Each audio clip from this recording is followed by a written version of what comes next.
poder pasar la asistencia.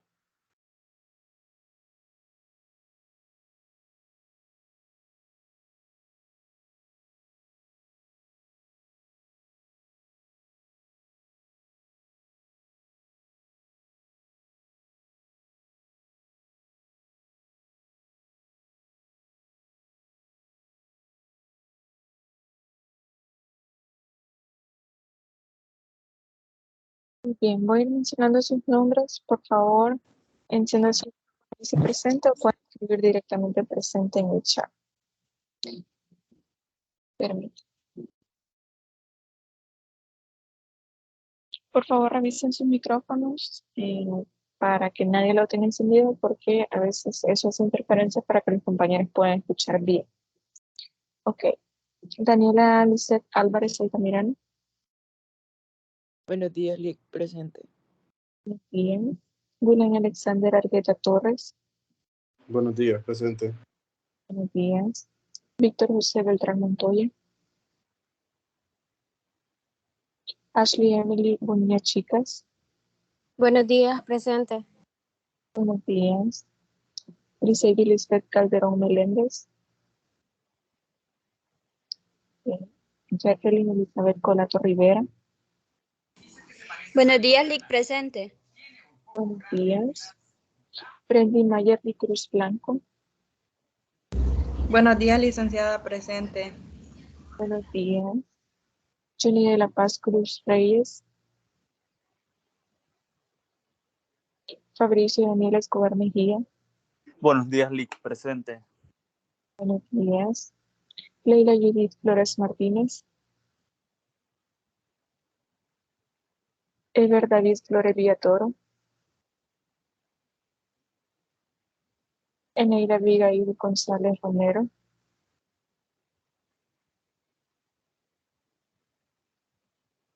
Claricia Michelle González Silva. Buenos días, presente, Lic. Buenos días. Luis Enrique Granados Vigil.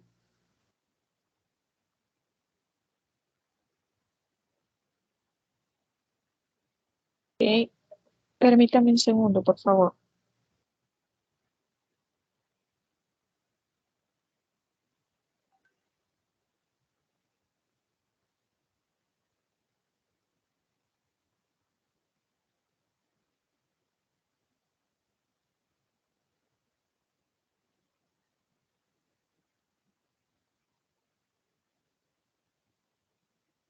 Muy bien. Crisia Dalila Guevara Hernández.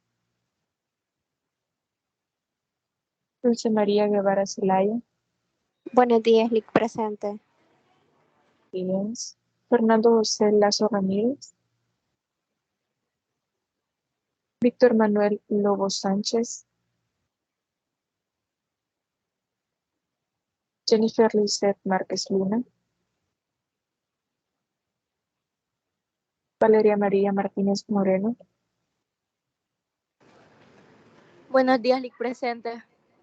Buenos días. Juan Adalí Mejía Chávez. Brenda Melissa Mejía Lemos. Buenos días, Lic, presente. Buenos días. Jennifer Stephanie Merlos Puentes.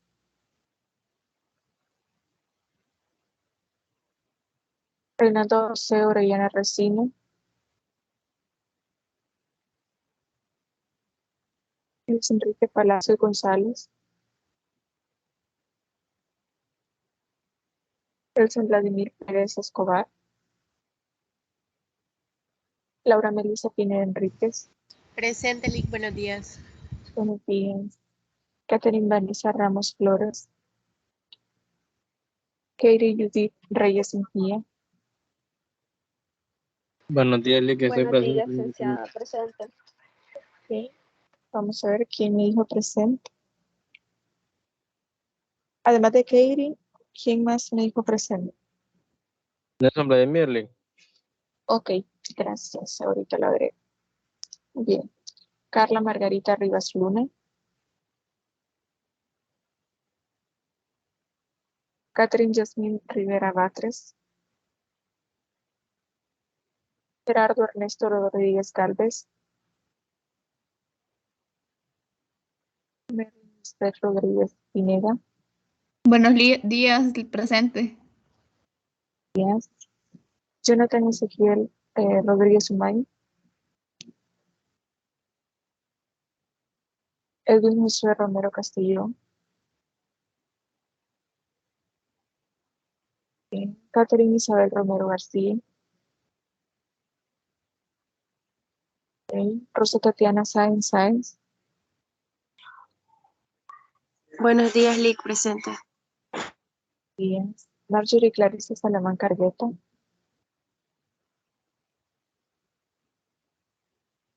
Aaron Esaú Santos López. Buenos días, Lic, presente. Joel Alberto Santos Pirius. Victoria Alejandra Sorto Andrade. Perdón, creo que me salté. Alejandra María Segovia Hernández. Marvin Eduardo Sorto Ramos. Isaías Daniel Trejo Robles. Y Francisco Ernesto Llanes Ventura. Ok, vamos a ver los que me han inscrito acá. Falta Víctor. Y tenemos Juan Dalí. ¿Quién más hace falta? Marvin. ¿Alguien más que haga falta en la asistencia de este día?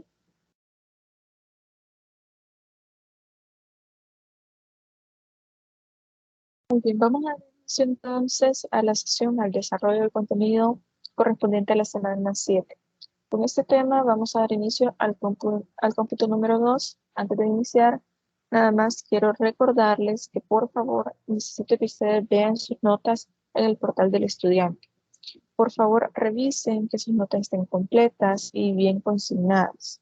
A veces, cuando uno está guardando las notas, después de tanto tiempo que tiene abierto el portal, deja de guardar, o sea, como que se cierra, pero no nos permite como ir guardando los cambios. Y a veces uno cree que ya puso la nota y no queda guardado.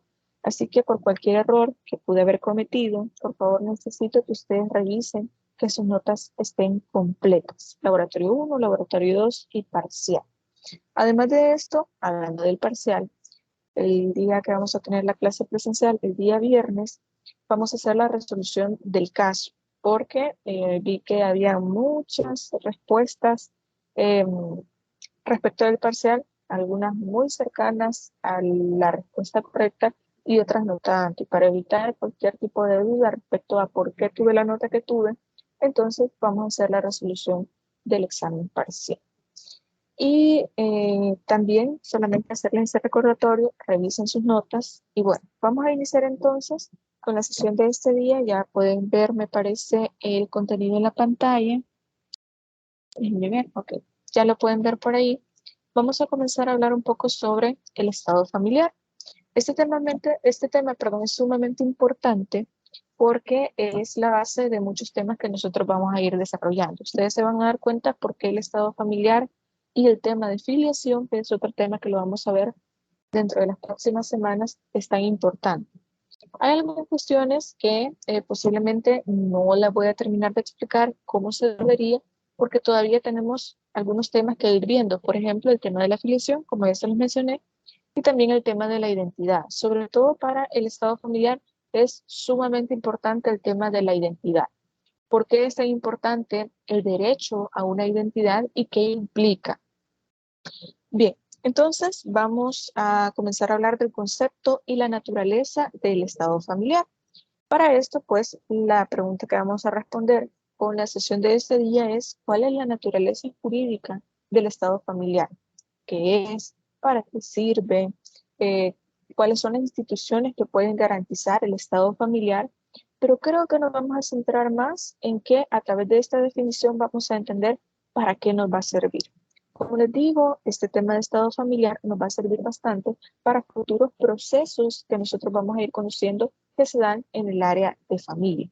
Por ejemplo, tenemos el caso de los reconocimientos voluntarios de paternidad, los derechos que devienen de este reconocimiento voluntario de paternidad, los reconocimientos forzados, las impugnaciones de reconocimiento voluntario, el las diligencias de estado de posesión del estado familiar. También tenemos procesos, que estos también ya se los había mencionado, me parece que en la primera clase presencial tenemos también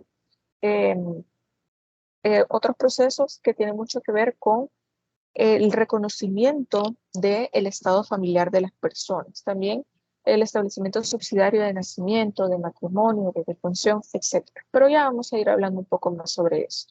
Entonces, dejamos pendiente la pregunta porque la vamos a responder al finalizar el estudio completo de todo el contenido que vamos a desarrollar ahora. Para esto, lo primordial acá es que podamos saber qué es el estado familiar, a qué se refiere. Y bien, haciendo una pequeña introducción, me parece que yo ya les había mencionado la idea de que a veces nosotros es más común que nos pregunten para algún trámite o simplemente como una formalidad preguntar cuál es el estado civil de una persona. Sin embargo, ahora ya nosotros no preguntamos estado civil, sino estado familiar. Porque recuerdan el tema que hablamos de la autonomía que ha tenido el derecho de familia respecto del derecho civil. Antes, obviamente, todo este tema tenía que ver con el derecho civil y estaba contenido dentro del Código Civil. Ahora ya no preguntamos cuál es el estado civil de una persona, sino cuál es su estado familiar. Y usted puede responder, pues bueno, soy casado, soy soltera, soy divorciado, soy viudo, etc. Y ya vamos a ver aquí el pequeña reforma, modificación que se ha hecho en el Código de Familia un poquito más adelante respecto de uno de esos estados familiares. Entonces, es esto quizás lo que ustedes pueden llegar a conocer preliminarmente del estado familiar. ¿Pero qué es? Porque nosotros respondemos de esa manera comúnmente a esta pregunta. Nos dice Borda que el estado familiar es la posición que una persona ocupa dentro de la familia. Esta es básicamente la definición más sencilla que nosotros podemos tener. ¿Qué lugar ocupo yo dentro de mi familia? Y ustedes me van a decir, pues bueno, yo soy hijo o hija de X y Y persona, soy hermana de X y Y persona, tengo primos, sobrinos, tíos, etc. Eso también es un estado familiar. ¿Por qué les hago esta pequeña aclaración, esta pequeña aseveración? El estado familiar se puede formar por dos aspectos, por la vinculación matrimonial y por la vinculación de parentesco o vinculación familiar, por consanguinidad, podríamos decirlo así. Pero también hay una nueva tendencia, porque como el código nos establece que solamente reconoce de alguna manera la integración de la familia por consanguinidad, por adopción, y no así con los temas de técnicas de reproducción humana asistida, la adopción socioafectiva y otros elementos más novedosos que dentro del código de familia no están. Y por lo tanto, el estado de familia solo se reconoce en esas dos vías. La primera, por vía matrimonial, y ahí es donde usted dice, bueno, si yo no me he casado, entonces soy soltera. Si yo ya me casé, soy casada. Si mi cónyuge fallece, entonces soy viuda. Si yo me divorcio, en la actualidad, pues volví a estar soltera, pero antes se entendía que la persona iba a ser divorciada. Pero si nos referimos al estado familiar por parentesco, entonces es mi posición dentro de la familia. Bueno, yo tengo a mi papá y a mi mamá, tengo a mis hermanas, tengo un sobrino, tengo tíos, tengo primos, etc. Esa es la posición que yo ocupo dentro de mi familia. Ya vamos a ir viendo un poquito más a detalle todas estas características y todos estos elementos que conforman el estado familiar. Para esto, Díaz de Guijarro también pues, nos hace ver exactamente casi la misma definición. Y nos dice que es la posición que ocupa una persona dentro de esta misma familia y que porta un atributo. Hay que entender algo importante. El estado familiar es un atributo de la persona, así como lo es su nombre, así como lo es su nacionalidad, así también el estado familiar es un atributo de la persona. Y vamos a ver qué significa que sea un atributo de la persona. Ya vamos a ir definiendo eso. Pero también Spota nos da una definición que va teniendo otras características y nos especifica para qué sirve el estado familiar. Bien, si nosotros decimos que es el lugar que ocupamos dentro de nuestra familia, ya sea por vínculo matrimonial o sea por vínculo de parentesco, pero ¿para qué me sirve saber si soy hija, prima, sobrina, tía, etcétera, o si estoy soltera, casada, viuda, etcétera? ¿Para qué me sirve? Y precisamente Spota nos dice que abarca todas las cualidades jurídicas que emanan de las relaciones de las personas con los miembros de la familia. Es decir, es esta vinculación que yo tengo con el resto de los miembros de la familia. Y de hecho Zanoni, que si ustedes pueden buscar, hay un manual de derecho de familia de Zanoni, que es sumamente importante, históricamente ha sido muy retomado porque tiene ideas muy claras y sencillas de los temas que se relacionan con el derecho de familia, y nos dice que precisamente nos sirve como un punto de referencia porque es una fuente de derechos y de deberes, porque dependiendo de cuál sea la posición que yo tenga en mi familia, entonces va a ser así la forma en la que a mí me van a pedir alguna obligación que yo tenga con algún otro miembro de la familia o derechos que yo pueda hacer efectivos con algún otro miembro de la familia. ¿Cuál es el ejemplo? Bueno, si hacemos un análisis del estado familiar, en mi caso, le voy a poner el ejemplo, yo estoy soltera, entonces yo no tengo una vinculación matrimonial con nadie, por lo tanto no puede venir nadie a decirme, bueno, yo quiero pedir algún derecho que sea especificado en la ley, en el Código de Familia, respecto de mi persona porque es mi cónyuge o porque estamos casados. Pero no es así porque mi estado familiar es soltero. Diferente es, por ejemplo, si yo estuviera casada. Si fuera así, entonces hay otra persona que es mi cónyuge y según lo establece el mismo Código de Familia, yo tengo derechos y obligaciones para con mi cónyuge, siempre en una situación de igualdad.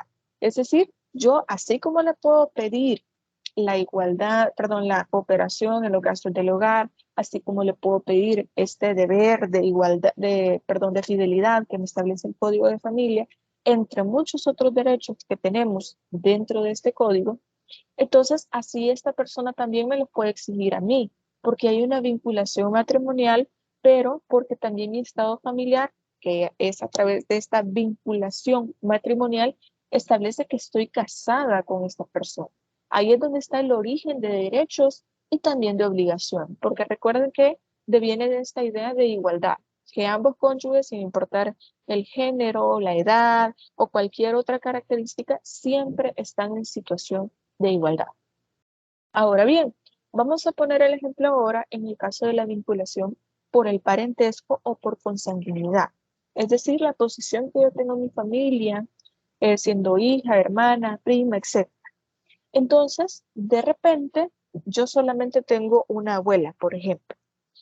Y esta abuela, porque está enferma, porque no puede trabajar, por alguna razón en específico de carácter personal, no tiene o no cuenta con los recursos económicos suficientes para poder mantenerse o para poder subsistir. Entonces, según el Código de Familia, dice que se pueden pedir alimentos a los miembros de la familia de forma subsidiaria. Entonces, esta persona me demanda, mi abuela me demanda a mí y dice, bueno, puede demandar a mi nieta para que sí me pueda dar alimentos, porque ella sí trabaja, porque tiene un ingreso económico y me puede ayudar al menos para poder comprar mi medicamento y mis alimentos lo más básico. Entonces, esta vinculación del estado familiar mío como nieta de ella la habilita para que me pueda pedir alimentos a mí. No sé si se va comprendiendo la idea de que, pues obviamente dependiendo de cuál sea la posición que nosotros tengamos en la familia, esto nos habilita, nos posibilita de alguna manera a que nosotros podamos pedir algún derecho o cumplir con una obligación que el mismo Código de Familia nos establece. Precisamente esto es lo que nos remarca Zanoni y también nos dice que obviamente pues hay un respeto, perdón, dependiendo de cuál sea la posición, perdón, la posición de un sujeto respecto de la vida jurídica o respecto de su pertenencia a determinados grupos sociales, llámese familia, llámese matrimonio, etc. Entonces, en este caso, pues ya ahí nos establece cuál es o cuál es la funcionalidad o para qué nos sirve a nosotros el estado familiar. También nos dice que se debe entender que el Estado asume una función de atributo de la personalidad, así como lo es la nacionalidad. Vamos a poner el ejemplo más clásico del atributo de la persona. La nacionalidad. Así como usted tiene una nacionalidad, que es un atributo personalísimo, que usted no lo puede vender, no lo puede regalar, no puede hacer un uso, o sea, pecuniario, no puede recibir, digamos, no puede vender su nacionalidad, la puede modificar, perdón, la puede modificar, por ejemplo, si usted renuncia a su nacionalidad y decide buscar la ciudadanía de otro país, la nacionalidad de otro país, o puede tener doble nacionalidad. Todo esto va a depender mucho de las leyes internas de cada país. Ahí ustedes todo esto lo van a ver en Derecho Internacional Privado. Si se puede tener doble nacionalidad, en qué países se puede, en qué países usted debe renunciar a su nacionalidad de origen para poder adoptar una nueva nacionalidad, etc. Pero esto usted solamente lo puede modificar, no puede venderlo, regalarlo, cederlo, no se puede. Asimismo pasa con el estado familiar. El estado familiar, sobre todo cuando se habla de que existe que se da el estado familiar por una vinculación matrimonial, se puede modificar. Por ejemplo, yo me caso, paso de estar soltera a estar casada. Y de nuevo me divorcio, entonces paso de estar casada a estar nuevamente soltera. Entonces me vuelvo a casar y vuelvo a estar casada y fallece mi cónyuge. Entonces ya estoy viuda. Se puede modificar. No así o difícilmente se puede llegar a dar el caso de una modificación del estado familiar cuando hay una vinculación por parentesco o por consanguinidad. ¿Por qué les digo que difícilmente? Pues bueno, yo se lo planteaba en la primera clase presencial, me parece. Yo soy hija de mis papás y por la edad que pueda llegar a tener, que yo pueda ser mayor de edad o no, lo que sea, ellos siempre van a ser mis padres. Y yo siempre voy a ser su hija. Esto no se va a modificar. Pero como les digo, difícilmente se puede dar el caso. Les pongo el ejemplo. Yo sé que mi papá es mi papá y nunca va a dejar de ser mi papá, pero ¿qué pasaría si de pronto resulta que esta persona que yo reconozco como mi papá me reconoció voluntariamente cuando no es él mi padre biológico?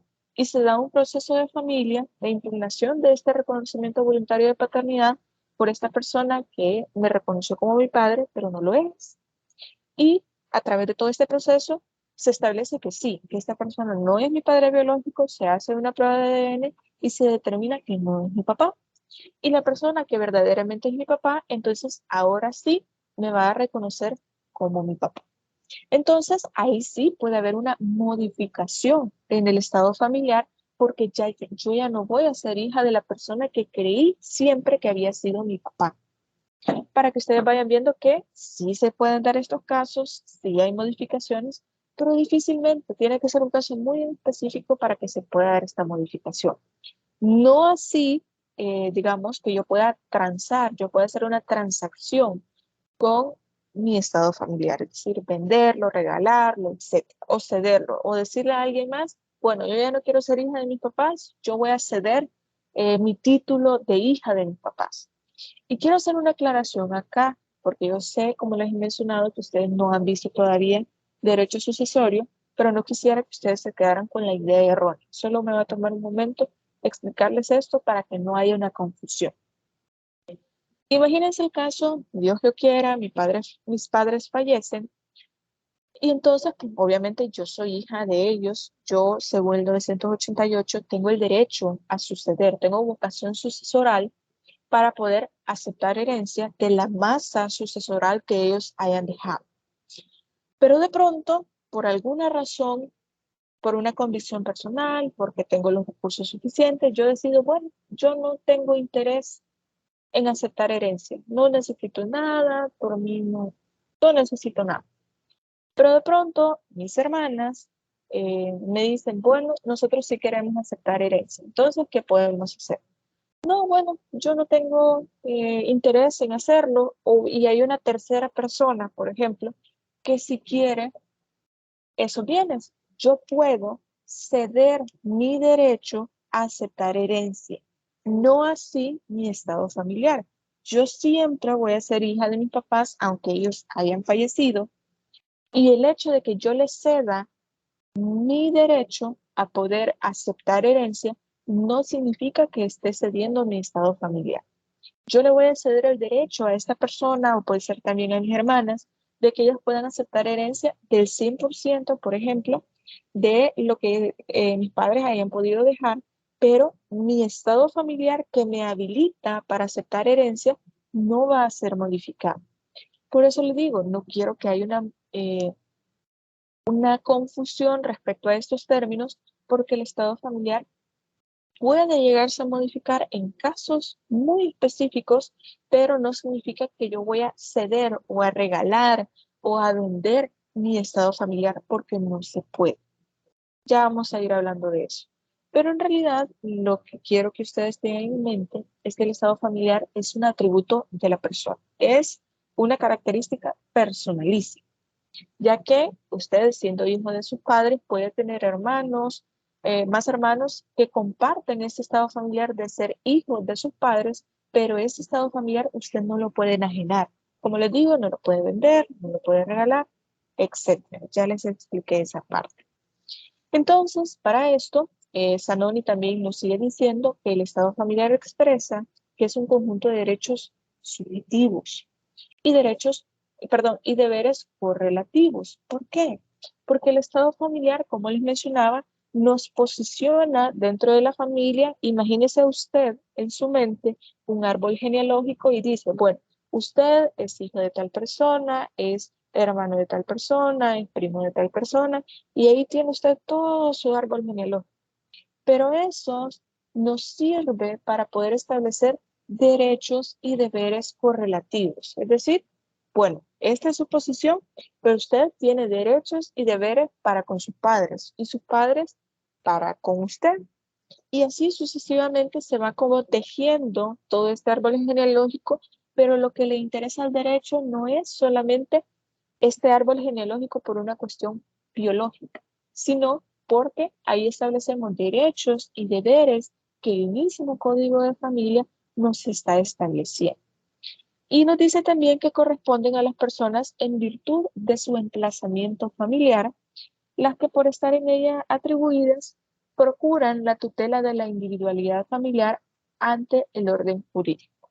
En palabras sencillas, lo que nos trata de decir acá Zanoni es que una vez que usted sabe cuál es su lugar dentro de la familia, sabe cuál es su estado familiar por vínculo matrimonial, entonces tiene conocimiento de cuáles son sus derechos y sus deberes que están establecidos dentro del orden jurídico. Usted no puede desconocer las obligaciones y los derechos que tiene, por ejemplo, para con sus hijos, en el caso de que los tenga o los tenga en un futuro. Entonces, usted sabe los derechos y los deberes que tiene y que los tiene que cumplir. Sabe los derechos y las obligaciones que tiene para con su cónyuge. Sabe también que a pesar de que no hay un vínculo matrimonial, pues el mismo Código de Familia respeta y también protege aquellos derechos, aquellas familias que no estén conformadas, ya sea por un vínculo matrimonial, aquellos hijos que han nacido fuera del matrimonio, y todos estos temas que ya hemos estado hablando anteriormente. Es decir, que no hay una discriminación respecto del origen tanto de la familia como de los hijos en específico. Y este tema lo vamos a retomar bastante más adelante, sobre todo cuando hablemos del registro del estado familiar, que vamos a comenzar a hablarlo en esta semana, pero más adelante también vamos a retomar este tema. Entonces vemos que esto es una correlación del estado de familia y las relaciones familiares. Es decir, no vemos a la persona solamente como parte de la familia, sino como una persona que es sujeto a relaciones familiares. Es decir, su relación con sus padres, con sus hermanos, con sus primos, con sus abuelos, etc. Esto nosotros lo tenemos regulado en el artículo 186 del Código de Familia. Y nos da una definición bastante específica que casi es muy parecido a lo que ya estuvimos hablando con anterioridad, y establece el concepto de estado familiar y nos dice que es la calidad jurídica que tiene una persona en relación a la familia y por el cual la ley le atribuye determinados deberes y derechos. Nos sigue diciendo en el inciso segundo. Permítanme.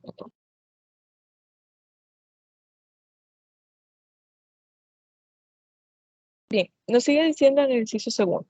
El estado familiar se puede originar por un vínculo matrimonial o por un vínculo parental, que según la doctrina va más en el sentido del parentesco que solamente parental, porque no reconocemos nada más las relaciones entre padres e hijos, sino que hacemos una relación con todos los miembros de la familia, con los hermanos, con los tíos, los abuelos, etc. Ya lo discutimos.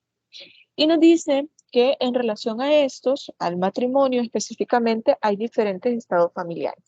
Tenemos las personas casadas, que el estado familiar es casado porque ha contraído matrimonio. Viudo, que es aquel cuando hay un matrimonio y se ha disuelto por la muerte del cónyuge. Tenemos la persona divorciada, en cuyo matrimonio se ha disuelto por el divorcio. Y también tenemos a las personas solteras, quien no ha contraído matrimonio o cuyo matrimonio se ha anulado. Pero como les dije, hay una pequeña modificación ahí que más adelante la vamos a encontrar aquí mismo en las presentaciones. Y también nos dice este artículo 186 que en relación con el parentesco, una persona puede tener diferentes estados familiares. Por ejemplo, ser padre, madre, hijo, hermano, tío, sobrino, etc. Cualquier vinculación familiar de abuelos, bisabuelos, etc. Que puede ser tan extensa como grados puede llegar a tener este parentesco.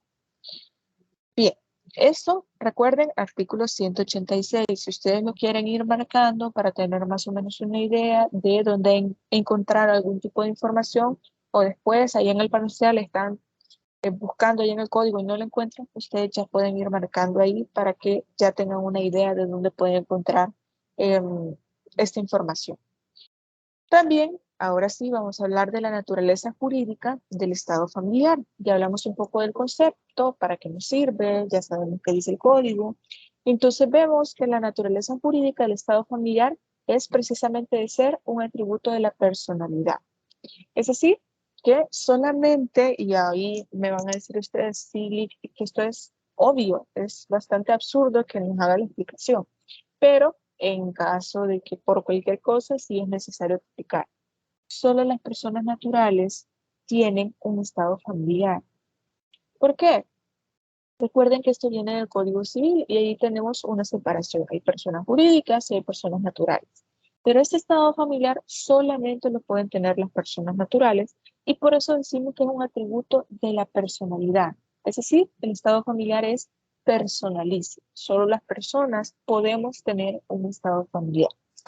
Entonces, entendiendo que esto define la pertenencia a una familia, pero se expande a un conjunto de cualidades de los individuos que integran el núcleo familiar y que concierne a las relaciones parentales como paterno-filiales y conyugales.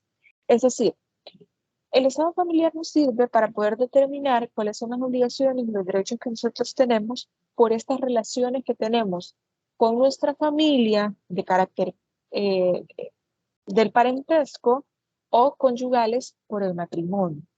También, pues ya aquí establece lo mismo que les mencioné respecto al código, al artículo 186, que se puede dar por un vínculo matrimonial o por vínculo parental, y también cuáles son los que se pueden dar, listas familiares que se pueden dar por el parentesco, y cuáles se pueden dar por el matrimonio. Ahora bien, como ya habíamos hablado, en el mismo artículo 186 nos establece que un estado familiar puede ser el de divorciado o divorciado. Pero esto fue removido del Código de Familia mediante la publicación del Diario Oficial del año 2017, en virtud de que se pueda eliminar cualquier tipo de discriminación voluntaria o de forma involuntaria a la mujer para garantizarle la dignidad de las personas. Ese tema tiene un poco que ver con cuestiones meramente sociales, de discriminación meramente social. ¿En qué sentido? Pues bueno, vamos a hacer esta crítica social. Normalmente, y no es un tema reciente porque ustedes me pueden decir, pero bueno, no le veo cuál es el sentido de discriminar a una mujer divorciada. Lo que sucede es que muy antiguamente, cuando se habla del divorcio, que no hemos tocado ese tema todavía, pero les adelanto algunas ideas. El divorcio antes era entendido, antes pues obviamente las relaciones se entendían que eran para toda la vida, con aquella frase de hasta que la muerte nos separe. Entonces, esta idea de que las personas se pudieran separar o se pudieran divorciar no existía. O sea, era directamente para toda la vida. Pero se comenzó a hablar de que habían personas que decidían separarse o deshacer de alguna manera este vínculo que tenían, este vínculo matrimonial, por alguna razón en específico. Y ahí es donde viene el origen de esta discriminación. Se entendía que el divorcio era como un castigo al cónyuge que había cometido alguna falta dentro del matrimonio. Y se le conocía así, divorcio castigo, tal cual. Entonces, era bastante común que eran los hombres los que solicitaban el divorcio por mencionar que, por ejemplo, la mujer no podía hacer de alguna manera los oficios domésticos y literalmente la llevaban a la casa de los padres y la devolvían, entre comillas, ¿verdad? La devolvían porque no podía hacer los oficios domésticos, porque le había sido infiel, etc. Pero siempre había como una carga en la cual pues las mujeres llevaban como cierta desventaja en el sentido de que socialmente se les reprochaba de que algo había hecho la mujer para que el hombre quisiera divorciarse. Es decir, se le culpaba a ella por que quizás la relación no funcionaba, porque algo no había salido bien. Sin embargo, pues ustedes pueden saber que tanto la infidelidad como muchos otros problemas que pueden llevar al divorcio no deberían tener género, es decir, no podemos decir que los hombres son más infieles o las mujeres son más infieles porque, y esto lo podría decir a título personal, considero que la infidelidad pues no debería tener un género. Yo creo que todos están en la posibilidad tanto de cumplir con la fidelidad dentro del matrimonio como también poder faltar a esta fidelidad que se establece en el matrimonio. No podemos decir que hombres o mujeres son más infieles. En todo caso, pues socialmente se veía o era más común entender que el hombre era infiel y era socialmente más aceptado, pero que una mujer fuera infiel, ahí sí existía un reproche. Pero ¿a qué quiero llegar con esto? Más allá de hacer un análisis de género respecto a esto. Más allá de esto, lo importante acá era que si una mujer era divorciada, ya nadie se quería casar con ella y cargaba con la culpa de decir, algo hizo ella o por algo este hombre la dejó. Entonces, existía algún tipo de discriminación respecto a las mujeres, sobre este tema. Para evitar toda esta discriminación, para que ustedes vean, estamos hablando de que es bastante reciente esa idea de discriminación. El año 2017 pues se decidió establecer que pues ya no íbamos a tener este estado familiar. ¿Por qué?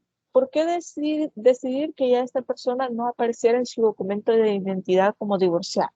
Pues bueno, porque esta persona nuevamente iba a estar en la aptitud para poder casarse. En esto que nosotros habíamos llamado en la unión no matrimonial la capacidad nupcial. Si ya no había un vínculo matrimonial con alguien, pues perfectamente puede volver a contraer matrimonio. Y esto es válido para hombres y para mujeres. Es decir, vuelve a estar como soltero o como soltera. Así que aquí para evitar cualquier tipo de discriminación, hombre o mujer, no importa, pues eliminaron del código de familia el estado familiar de divorciado. Y únicamente nos quedamos con el estado familiar de casado, viudo o soltero. Esta es la modificación de la cual les había estado hablando. Luego de eso tenemos ciertas características que se establecen para el estado familiar.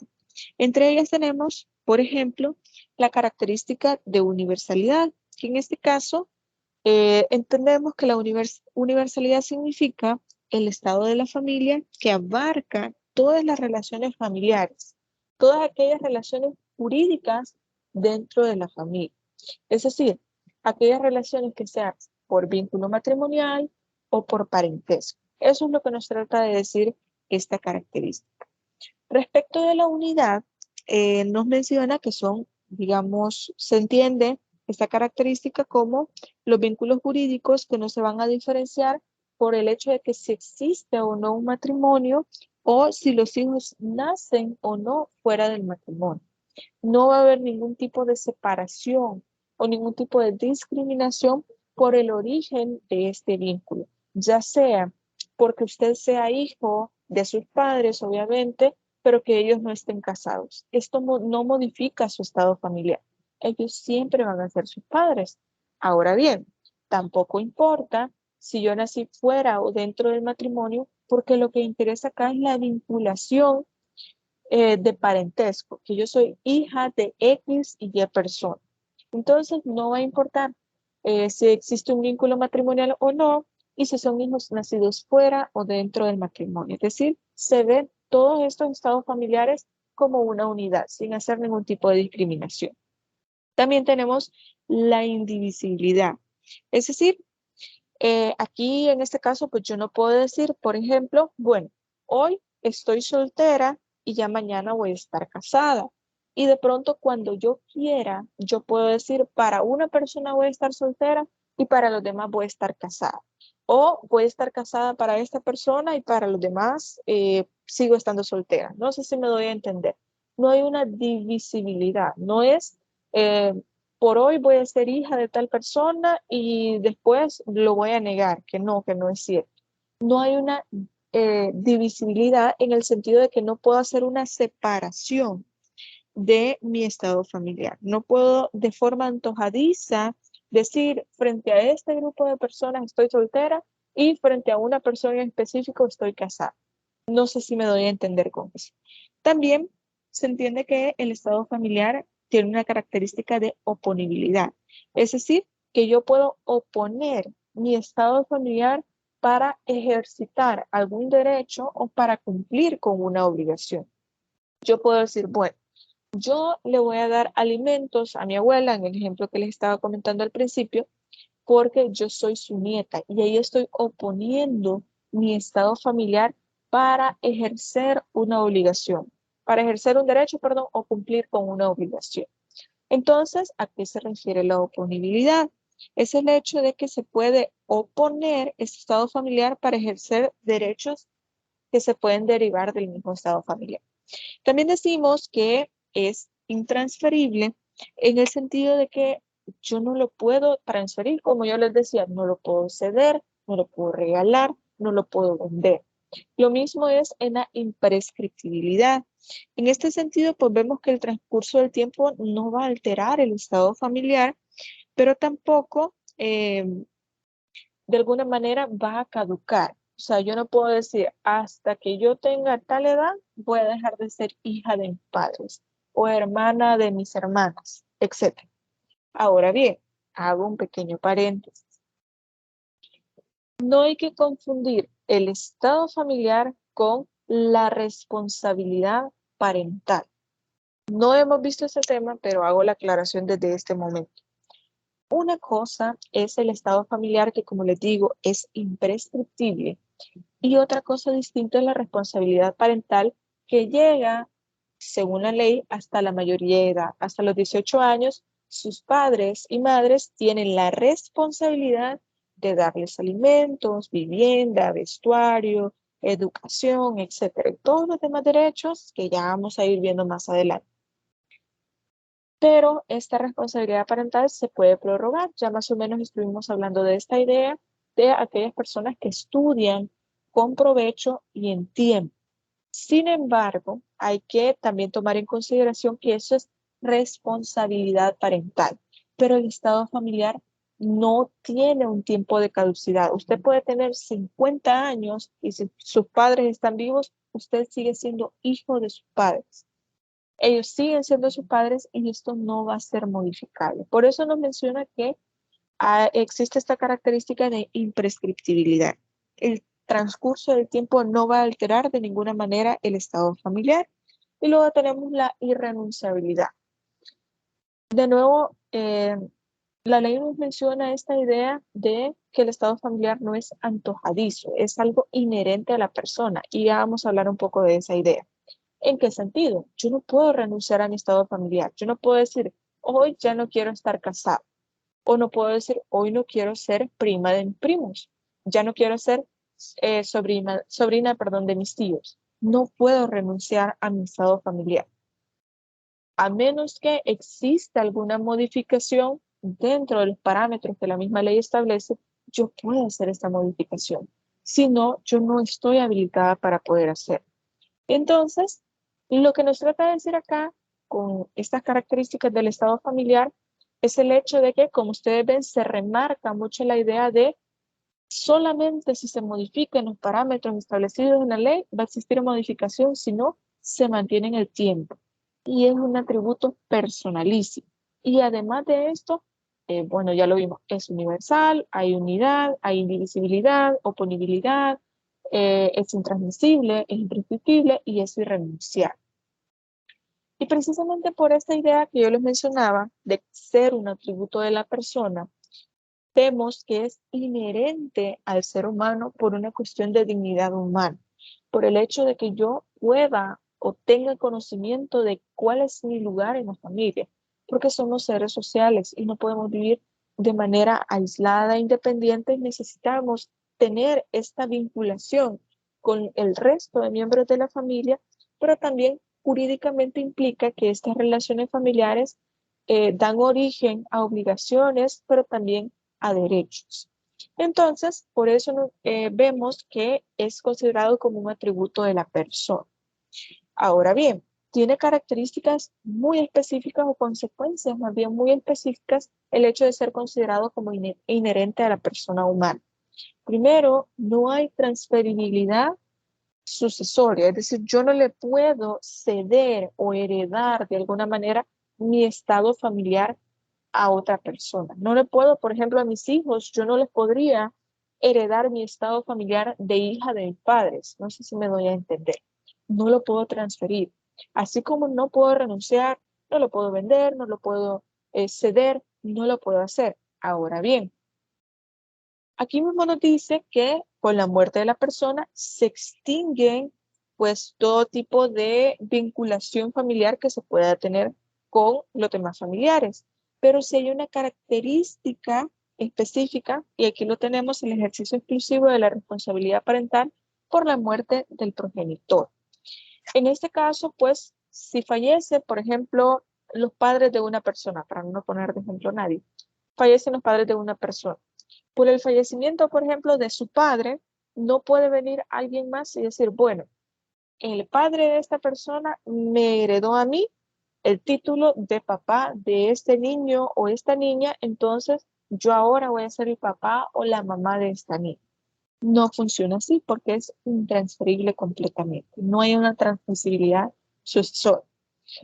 Pero también no opera la subrogación, ya que el ejercicio de los derechos no puede transmitirse a los acreedores.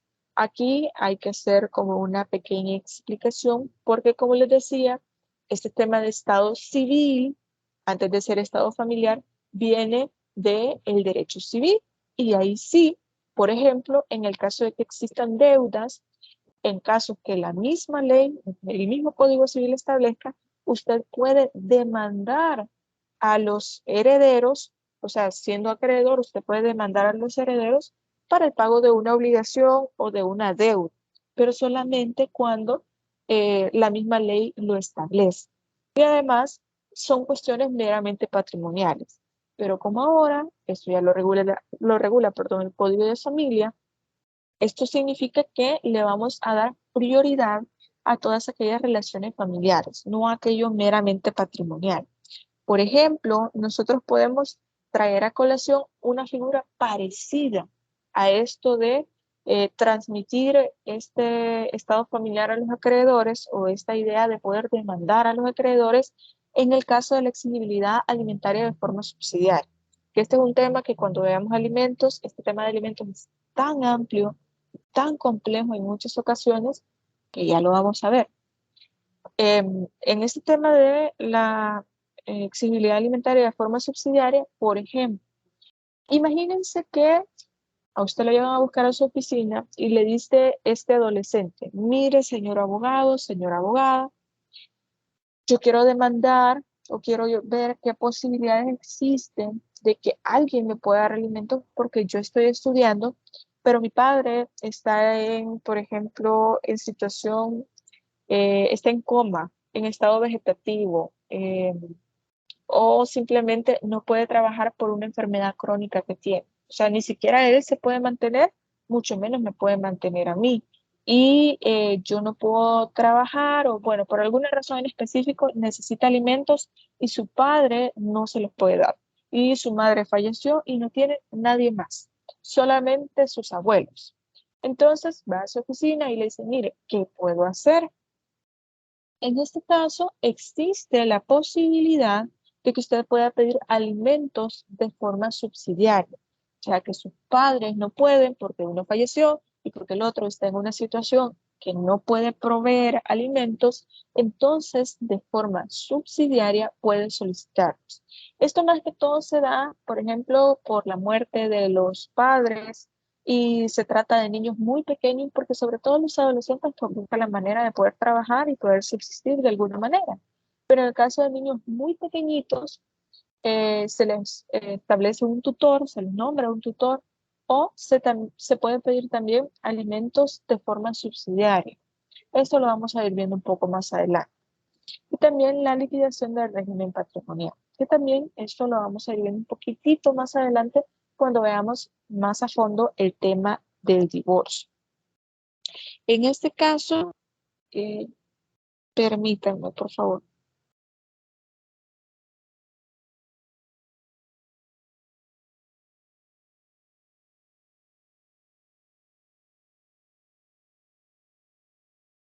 Ok, bien.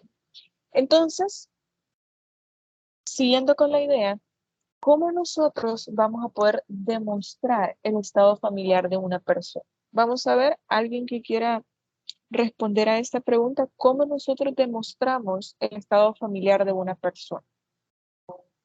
¿Alguien que tenga alguna idea?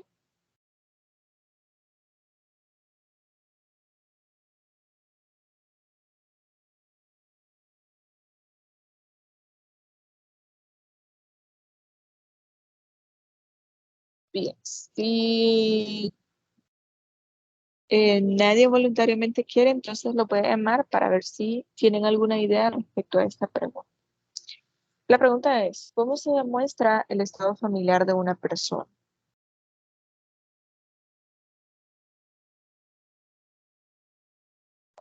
Veamos.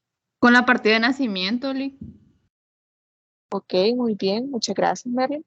Así es con la partida de nacimiento. Me parece En que el ya caso de había. casados con la partida de Ok, vamos a ver.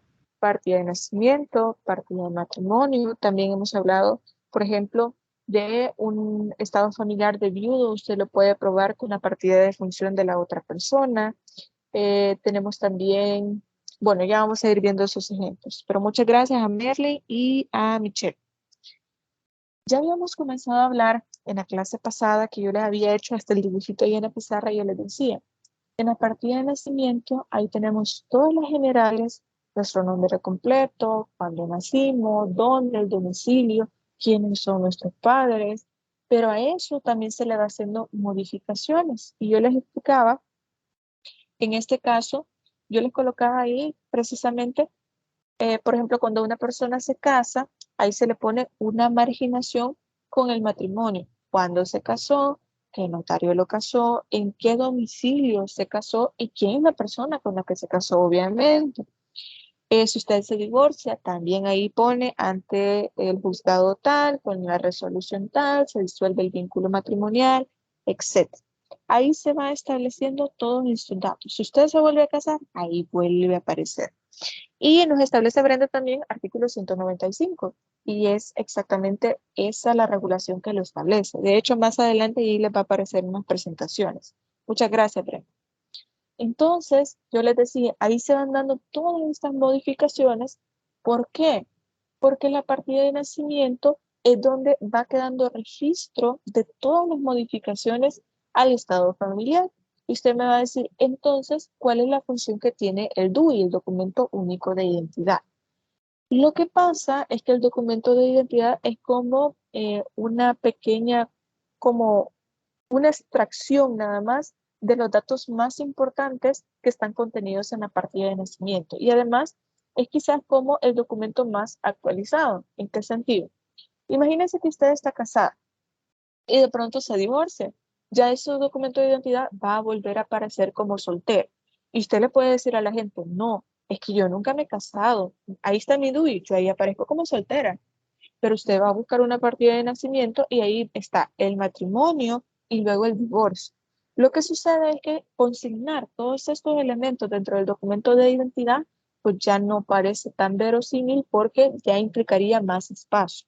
Y lo que buscamos es, digamos, como una versión resumida de la partida de nacimiento, que incluye nuestra foto, que eso no lo tenemos en la partida de nacimiento. Y es una manera más fácil de poder identificarnos. Imagínense lo difícil que sería que para poder identificarse en cualquier trámite que usted vaya al banco, que a usted le quieran poner una esquela o lo que sea, y le pidan su documento de identidad y tenga que sacar la partida de nacimiento y tenga que sacar de la cartera toda dobladita la hojita, pues ya no se vuelve viable. Entonces, siempre mantenemos como este respaldo de todas las modificaciones al estado familiar que nosotros tenemos en la partida de nacimiento. Y esta versión como resumida la tenemos en el documento de identidad, que es, como les digo, una versión mini de todo lo que encontramos ya en la partida de nacimiento. Pero sí, realmente para probar nuestro estado familiar, lo hacemos con la partida de nacimiento. Y el mismo código de familia lo establece, es la prueba preferente. Más allá de lo que usted pueda presentar, su DUI y cualquier otro documento, primero la partida de nacimiento. Hasta el pasaporte puede presentar usted, pero donde se establecen todas las modificaciones que usted le va haciendo a su estado familiar es la partida de nacimiento. Por eso es que ustedes pudieron ver en, por ejemplo, el expediente matrimonial, ahí se establece la partida de nacimiento y también el documento de identidad. Luego de que estas personas contraen matrimonio, se va a sentar esta partida de matrimonio y se hace una modificación a la partida de nacimiento y en consecuencia usted lleva esta partida de nacimiento al DUI Centro para que le modifiquen su estado familiar dentro del documento de identidad, dentro del DUI. Entonces, normalmente todas las modificaciones van ahí, a la partida de nacimiento. Ahora bien, en la partida de nacimiento, por ejemplo, se pueden hacer modificaciones más allá de establecer, por ejemplo, el matrimonio, el divorcio, etc. En el caso que yo les explicaba. Tenemos la situación, por ejemplo, de que a esta persona se le haya suspendido, o más bien se le haya retirado la autoridad parental, que es un tema que vamos a ir viendo un poquito más adelante, y la consecuencia jurídica que tiene la pérdida de la autoridad parental es que se elimine completamente de la partida de nacimiento. Esta persona ya no va a figurar como padre o madre de esta persona. Entonces, obviamente, se dan los casos entre la niñez y la adolescencia, porque luego de eso, pues ya después de la mayoría de edad, pues ya se extingue la responsabilidad parental.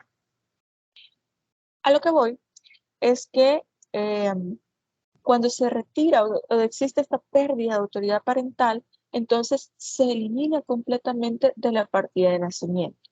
Esto significa que va a haber una modificación a su estado familiar porque usted ya no va a ser hijo o hija de esta persona. Es como la consecuencia más dura, más severa que puede tener, que se establece dentro del Código de Familia, porque se le está retirando todos los derechos y todas las responsabilidades que ustedes tienen, menos una, y ya lo habíamos hablado en clase, que es la de pedir alimentos, pero eso lo vamos a ver más adelante. Entonces, puede haber una modificación más allá que sea solamente del estado familiar de casado, de soltero, viudo, etc. También se pueden hacer este tipo de modificaciones. Entonces, ¿cuál es la prueba del estado familiar? Y nos dice Vilicio que es el instrumento público, conjunto de instrumentos públicos de los cuales resulta el estado familiar de una persona y que conforma una prueba legalmente establecida para poder acreditar este estado familiar. Técnicamente nos dice es el instrumento público donde se encuentra este registro del estado familiar de la persona. El título de este estado familiar es una prueba privilegiada del Estado que habilita a su titular a ejercer todos los derechos resultantes de él sin más obligación que exhibirlo. Usted no anda ahí por la vida con una prueba de ADN para poder establecer que su papá es su papá y su mamá es su mamá. Con que se establezca, con que usted pueda exhibir su partida de nacimiento, con eso ya es prueba fehaciente.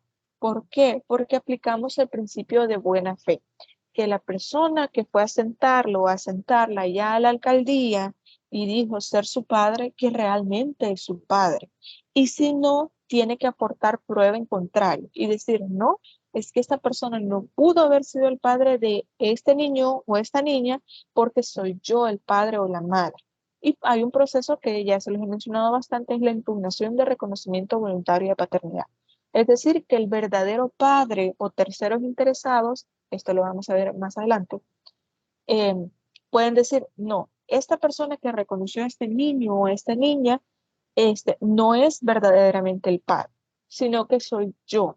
Y para poder probarlo, ahí sí se va a hacer una prueba de ADN, porque ahí existió un fraude de la ley que esta persona voluntariamente reconoció a un niño o a una niña que no es suyo y que sabía que no era suyo.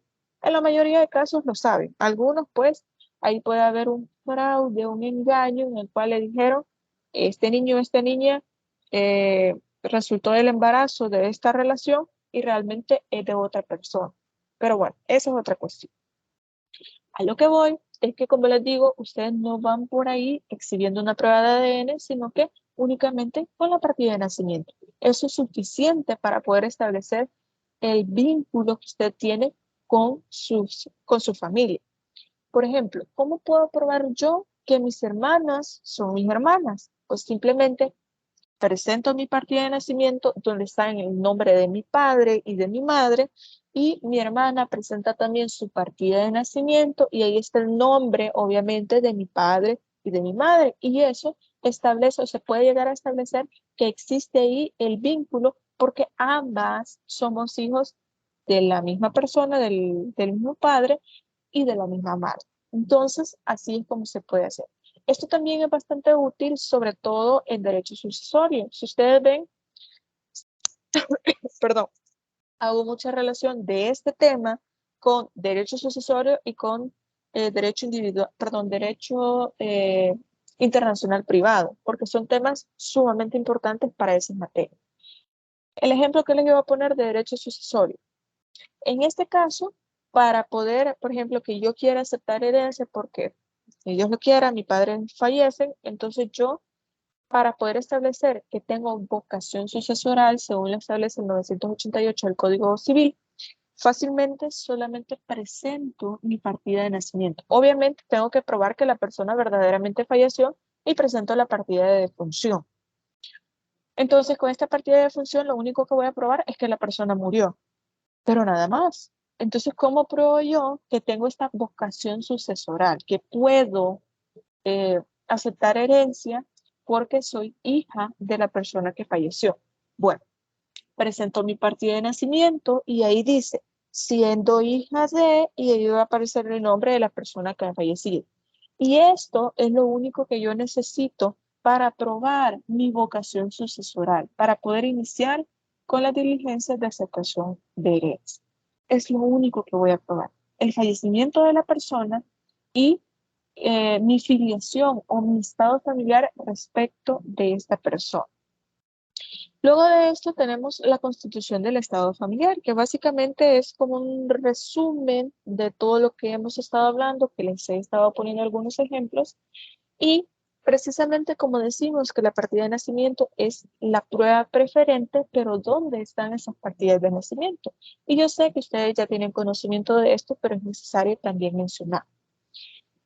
Cada alcaldía tiene como una sección del registro del estado familiar en el cual usted ahí va a asentar, por ejemplo, un matrimonio, por ejemplo, va a hacer una modificación por la sentencia de divorcio para aparecer como soltero nuevamente dentro de su documento de identidad, el nacimiento de una persona para que le den su partida de nacimiento, la defunción de una persona para poder establecer todo esto. Y créanme, son muchas las modificaciones que se pueden hacer al estado familiar y no tienen precisamente que ver solamente con el hecho de cuál es el lugar que yo tengo dentro de la familia. Y eso lo vamos a ver en la clase presencial. Ya, de hecho, aprovecho también para hacerles saber que hubo un error ahí de mi parte porque yo les he estado dejando estos cuadritos de las actividades semanales que se van realizando, pero en realidad no se van a entregar el domingo ni nada de eso. Todas las actividades se van a trabajar en la clase presencial, excepto que yo les diga, no miren, es para tal fecha o es para el domingo o para dentro de 15 días, así. Pero porque ahora nos han dado la indicación de que todas las actividades se van a realizar dentro de la clase presencial. Entonces voy a revisar siempre antes de que ya tenía publicados todos los contenidos solamente para habilitarlos cada semana. Entonces voy a tener que subirlos de nuevo y quitar esos cuadritos. Así que ese mapa conceptual que yo les había colocado en el contenido de la semana lo vamos a trabajar en la sesión de clase. Así que solamente les quería hacer esa pequeña aclaración, las disculpas del caso. Si ustedes ya lo trabajaron, de igual forma hay un elemento más que le vamos a agregar ahí porque lo voy a explicar dentro de la sesión presencial.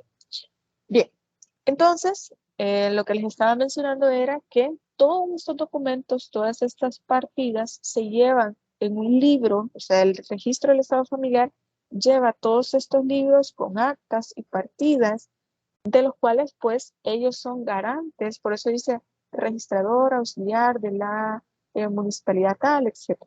Porque ellos dan fe de la autenticidad de estos documentos y esto es sumamente importante. Uno de los temas más delicados es llegar a ser registrador, ya sea en el Centro Nacional de Registro o en alguna alcaldía, en el registro del estado familiar, porque el registrador es el que acarrea con las consecuencias que pueda tener por ejemplo, de que se pierda algún libro, que usted esté firmando alguna partida de nacimiento sabiendo que los documentos que se consignan son falsos, etc. Pero eso lo vamos a ver después. Pero no solamente se lleva un libro con estas actas de nacimiento, esta partida de nacimiento, de defunción, de matrimonio, etc., sino también se llevan libros que ahora son reservados, por ejemplo, en el caso de las adopciones. Antes, en la partida de nacimiento, se podía colocar que el niño tal había sido adoptado por tal y tal persona en tal fecha. Y en muchas ocasiones las personas no sabían que eran adoptadas. Y al momento de solicitar una partida de nacimiento a la alcaldía, entonces se daban cuenta. Y esto también pasaba mucho en los colegios, porque ustedes saben, o en las escuelas, en donde pedían una partida de nacimiento para poder dar los diplomas que aprobó tal grado. Y a veces los niños siendo muy pequeños solamente entregaban la partida de nacimiento y eran los maestros o otros niños que se enteraban que era adoptado y recibía algún tipo de discriminación por su origen. Entonces se tomó a bien reservar estos libros a menos que un juez solicite este libro de adopciones, puede ser público, o sea, sacar esta partida de nacimiento original, digamos, de la persona, sino se modifica de tal manera que cuando este niño o niña es adoptado, se le da una nueva partida de nacimiento tal cual como todas las demás, como la suya, como la de cada uno de nosotros. Y ahí, si ustedes ven, ahí no hay ningún tipo de establecimiento de cuál es el origen de este niño, niña o puede ser un adolescente también. ¿En qué sentido? Porque antes se ponía, es hijo natural de, es hijo ilegítimo de. Y así se podía consignar que era bastardo, que era ilegítimo, que era natural, que era adoptivo, etc.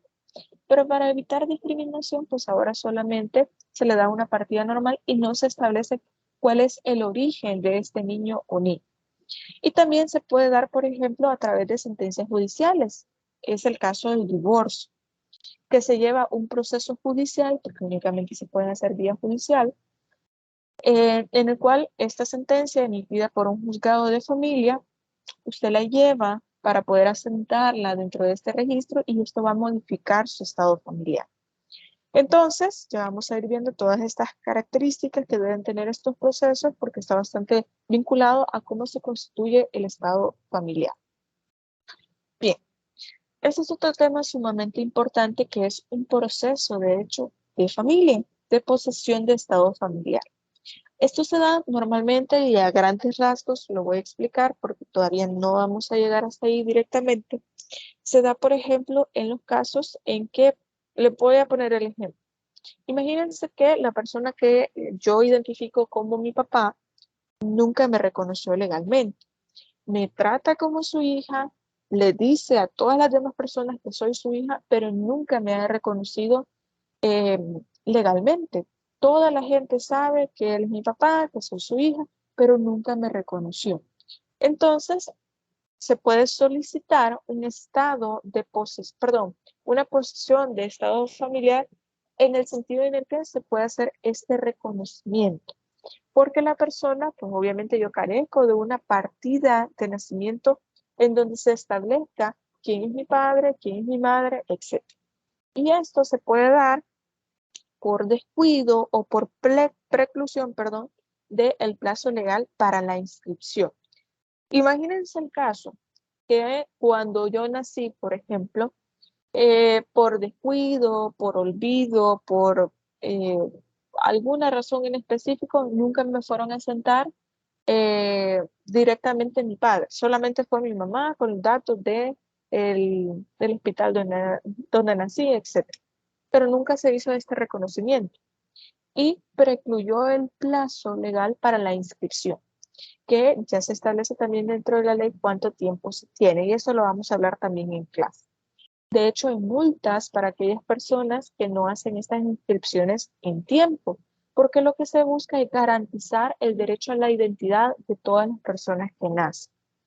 Vamos a ir viendo que el derecho a la identidad es sumamente importante, porque nosotros no podemos, si no logramos identificar a una persona de entre una multitud, no le podemos garantizar derechos. Además, el derecho a una identidad, no solamente el nombre, es un derecho que deviene de la dignidad humana, de poder ser llamados o nombrados de una manera para individualizarnos de la colectividad.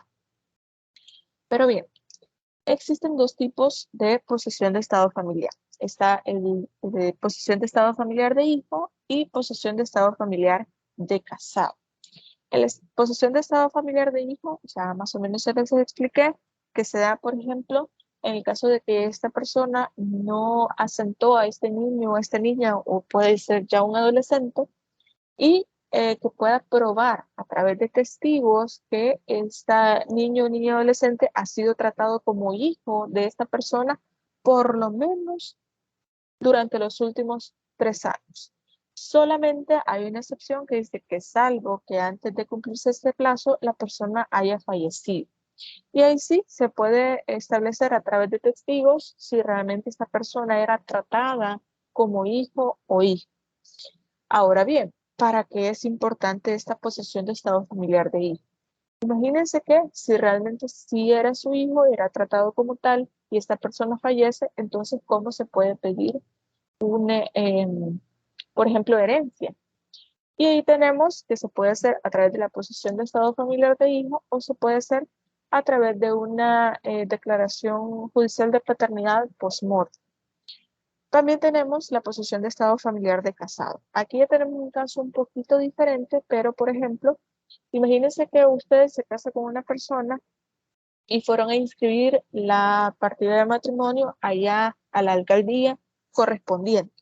Pero de repente, y esto es bastante común, sobre todo se dio cuando existió el conflicto armado aquí en el país, que quemaban las alcaldías o que simplemente por alguna inundación, por aquellas tormentas que teníamos antes, por ejemplo, lo que sucedió con el huracán Mitch y todo esto, que sí generó bastantes problemas, sobre todo en las alcaldías, porque se destruyeron los libros donde se contenían esas partidas de nacimiento, de matrimonio, etc.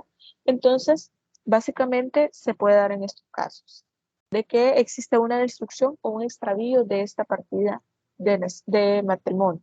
Entonces, ahí usted puede probar esta posesión de estado familiar de casado a través de testigos. Y al menos debe haber cumplido 3 años consecutivos antes, por ejemplo, de el fallecimiento de la otra persona, o por lo menos 3 años para poder realizar esta posición de estado familiar de casado. Bien, ya habíamos hablado de la prueba preferente, ya también Brenda nos había colocado ahí el artículo 195 del Código de Familia y nos dice que esta prueba preferente es la partida de nacimiento. Y también puede ser la partida de defunción, en caso de probar el estado familiar de viudo o viuda, o la partida de matrimonio en caso de probar o de querer probar el estado familiar de casado o casada. Esto nos sirve para poder establecer todas aquellas modificaciones que se pueden llegar a hacer al estado familiar, ya sea por el vínculo matrimonial o por un vínculo de parentesco. Respecto a los demás elementos, creo que solo nos faltan como 4 diapositivas, me parece, pero esto lo quiero reservar para la clase presencial que vamos a tener esta semana, porque precisamente habla sobre los principios y quiero aprovechar la actividad que vamos a realizar del mapa conceptual para poder explicar estos principios y también explicar todo lo que vamos a realizar sobre el mapa conceptual. Entonces, creo que nos quedaríamos hasta acá. No sé si tienen alguna pregunta, alguna duda, algún comentario que quieran realizar.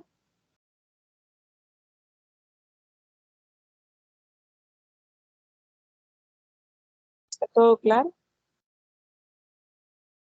Todo claro. Bien, ok, gracias. Y antes de que se me olvide las personas que se han integrado a la sesión, solamente les voy a agradecer mucho si me colocan el nombre completo en el chat y yo lo voy a agregar cuando termine la sesión a la asistencia. Bien, entonces nos vamos a quedar hasta acá. Les agradezco mucho por su presencia en esta videoconferencia. Espero que estén muy bien, cuídense mucho y pasen feliz tarde.